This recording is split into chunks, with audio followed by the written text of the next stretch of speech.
Ford, who's your favorite sports team? New York Football Giants, definitely. And your favorite Giant of all time? Definitely Eli Manning, bringer of Super Bowls. Even though Lawrence Taylor is probably the best player in history, but for my short lifetime, Eli Manning. Hate to be repetitive. Okay. And your favorite team is? The New York Mets. And favorite all-time player? Favorite all-time player is Howard Johnson. I'm also a big-time fan of Mike Piazza. My current favorite player is Carlos Beltran, who's soon to be an ex-Met. One more. Least favorite Met? Least favorite Met, I have to go probably Oliver Perez. And least favorite Giant? This is a tough one. I'd probably have to give it to Sonoris Moss, who wasted year after year. We were hearing about how he's going to break out, and he never does anything. But dishonorable mention to C.C. Brown. He only lasted 1 year, but the C.C. definitely stands for can't cover, as they say. And, yeah, Sonoris Moss, but it was a close one.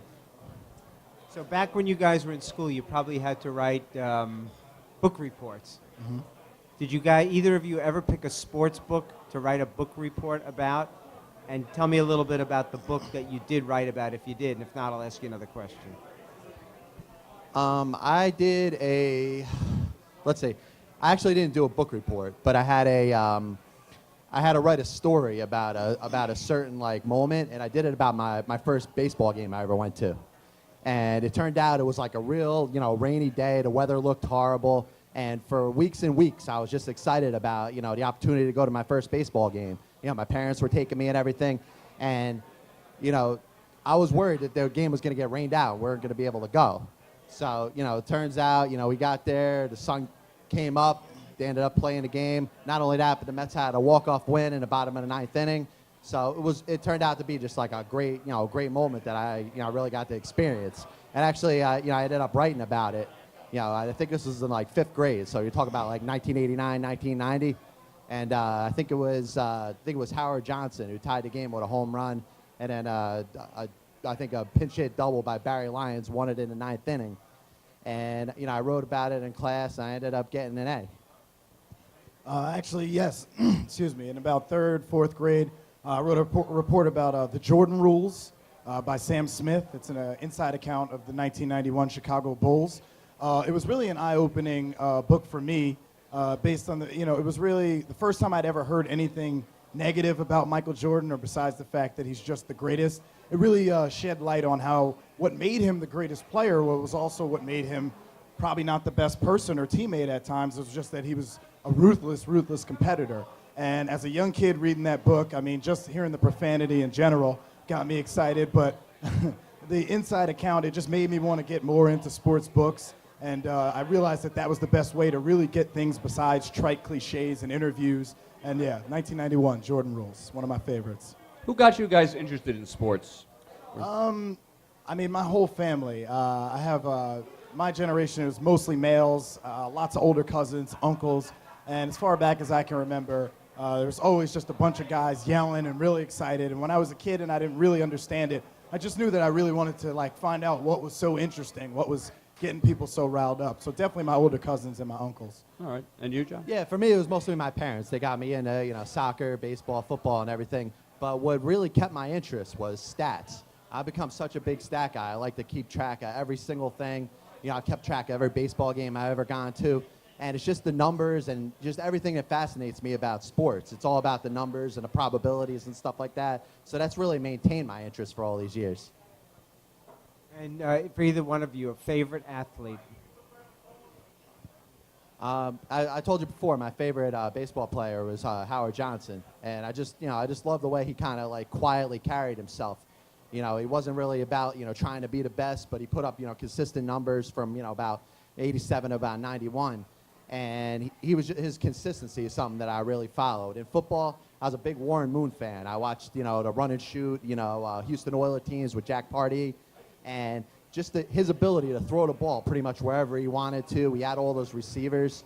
And I guess, it would be probably tied between the two of them. Favorite athlete would have to be Lawrence Taylor. One of the first indisputable truths I ever knew about sports was that he was the best defensive player in the NFL and arguably the best defensive player of all time. I mean, the man is not only the last defensive player to win MVP in the NFL, but he did it in his second year.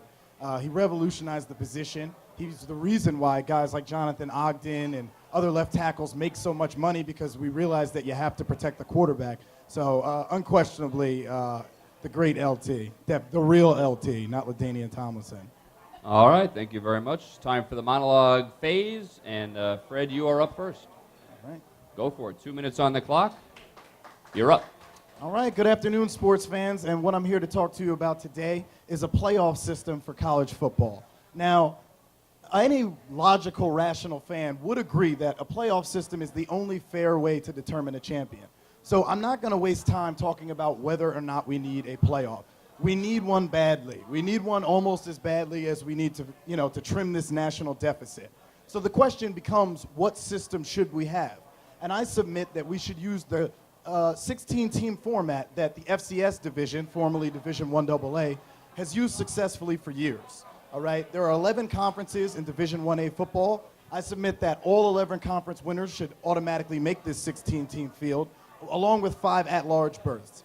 This ensures that all the schools from smaller conferences will have a chance to compete, as well as the second, third best teams from major conferences like the SEC. Will probably grab the at-large berths as well. This does many things. First of all, if you're a football player that graduated from Boise State last year, you went 38-2 over your last 3 seasons. Yet you never had a chance to play for the national championship. This is ridiculous. Also, it would promote more sportsmanship, as coaches like Bo Pelini of Wisconsin are known for running up the score. Now that it's no longer a beauty pageant, there's no reason to humiliate your opponents. Also, the number one thing that college football has going for it is its stadiums and traditions. In FCS, the only neutral site game is the championship game. So all of our stadiums would be showcased even more, as the higher seed would have home field advantage.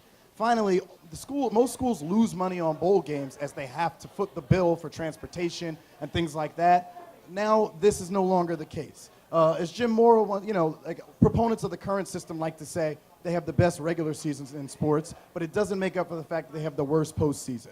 As Jim Morrow once said, playoffs, yes, playoffs, give them to me now. That's it. All right, let's move over to baseball for a minute. Certainly. Baseball's talking about realignment, okay? What do you think about the potential for the realignment of just 2 leagues, bunch of teams? I think it's definitely something. I'm not against it, as a lot of people are. The plain fact is that there are more teams in the National League than the American League, and thus there are only 4 teams in the American League West. The competitive balance would be better if there was one more National League team that went over, which would probably be the Astros or the Diamondbacks. Personally, I would probably think that the Astros are the better choice, being that they could start a rivalry with the Rangers, but like a real one. But I don't have a problem with the realignment, particularly being that most people's main reservation seems to be that there would be an interleague game every day. I don't care. I don't think that's a problem. Well, let's stick with baseball. The baseball trading deadline is Sunday. Mets talking a lot about trading Carlos Beltran. What are your thoughts on what's going to happen with Beltran? Where is he going to go, and what are the Mets going to get back for him? I would say the most likely destination, though I'm certainly not Buster Olney, would be the San Francisco Giants. I mean, as they defend their title, they obviously lack a bat, and Beltran could definitely help them. The Mets pretty much have to trade him, unfortunately. I mean, otherwise lose him for nothing, even though I guess they would get the draft picks for a free agent like that. Actually, they wouldn't. They wouldn't? No, they wouldn't. All right, well, they pretty much have to trade him anyway. I would say the most likely destination is the Giants, just because they need him the most, or the Philadelphia Phillies, being that they could probably afford to add on to the payroll, being that they sell out every game and make plenty of money. All right, moving over to the Yankees. The pitching rotation, is it suspect for the playoffs? And would you make a move? Who would you make the move for? And who would you give up while you make that move? I definitely think the Yankees should look into making a move. Freddie Gonzalez, Bartolo Colon have both done an admirable job. Freddie Garcia in particular, but I'm just not sure that he's a guy you want to be relying on in the playoffs. I would think that they would want to make a move for probably some starting pitching, and a name out there that isn't going to wow you, but you wouldn't have to give up too much, and that would probably help their team, is a guy like Derek Lowe from the Atlanta Braves. Derek Lowe has he got a reputation as a big game pitcher, but more importantly, he's durable. He has a sense of the moment. He's done it before, and he's not going to cost you your top prospects to get. And then once again, the Yankees could afford to add on the payroll for this year and the next for Derek Lowe, and I think he could help them in the playoffs and would help them. All right, Fred, thank you very much. Thank you very much. John, you are soon to be on the clock.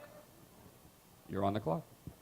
All right, we're only 5 days away from what I think is one of the most exciting times of the year, and it's the Major League Baseball trading deadline. And looking at this, I think it's an opportunity for the New York Yankees to get something that they've been looking for the last 2 years, and that's a bona fide number 2 starting pitcher to put behind CC Sabathia. And yeah, I'm talking about Ubaldo Jimenez from the Colorado Rockies. Now, you're looking at a 27-year-old pitcher entering the prime of his career with postseason experience. And a contract is very manageable. $4.2 million next year, 2 team options the following years after that. Now, unfortunately, a Yankee fan's going to have to say, all right, we're going to have to give up something legitimate. And all the talks about prospects and, what prospects you have to give up. We're not talking about Eduardo Nunez, Ramiro Pena, and Ivan Nova here. We're talking about the killer bees. They're going to have to part with, Manny Benuelos, Dylan Betances, Andrew Brackman, and Jesus Montero. This is the only way they could get this deal done.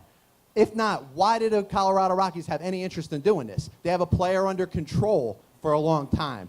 Now, for the Yankees, they get that bona fide number 2 behind Sabathia, and they could compete with the Red Sox, who have Beckett and Lester, the Phillies, who have Lee and Halladay, the Giants, who have Lincecum and Kane.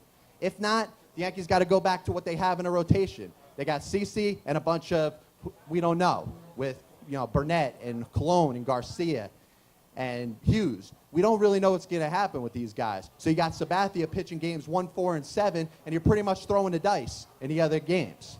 Now, we're talking about prospects and how they're going to help with the future. Well, you're getting 3 more years out of Ubaldo Jimenez. That's this year plus 3 more that could give you an opportunity to win a World Series. I think that's better. You ask yourself, what do you want to do? I think you got to go with Jimenez here. All right, let's switch over to the Mets. Jose Reyes, certainly a big topic on the radio station the last couple of months. What do you expect is going to happen with Reyes in the offseason? Well, he's going to go free agent. There's no question about it. He's going to probably take the highest offer. I see the Mets in it, definitely. I think Sandy Alderson's warmed up to him, and I think there's a possibility he's going to give him an offer. You hear the reports out there that the Mets may be willing to offer 6 years and $120 million. Now, in the end, he's probably going to go where the most money is, just like most free agents go. But I think the Mets definitely have a chance. Let's move over to basketball and their lockout right now. Think that will result in no NBA this year, some NBA this year, and who's going to make out better on this one? Players, owner? Well, I think in the end, the NBA is looking at a difficult situation here. We got, I think the owners and the players are a lot further off than we even saw with the NFL. So I think in the end, we're looking at pretty much a work stoppage. I bet you it hits into the games because, I don't see that resolving any of the problems anytime soon. And to the NFL, now that we could actually talk some football with the lockout being behind us, who do you expect to be the favorites to get to the Super Bowl this season? Well, I think something is definitely interesting. The teams that are together now, have been together for a couple of years, have a coaching staff, a quarterback, a defense that has worked together for years, are going to definitely have a better chance to, stay together and win this year. I think the Patriots are certainly going to be good. You look at the Packers and the Falcons, teams that have coaching staffs and quarterbacks and players that have been around for a while. I find it hard for a lot of the teams that made coaching changes to really have a chance. Okay, thank you very much, John. Thank you.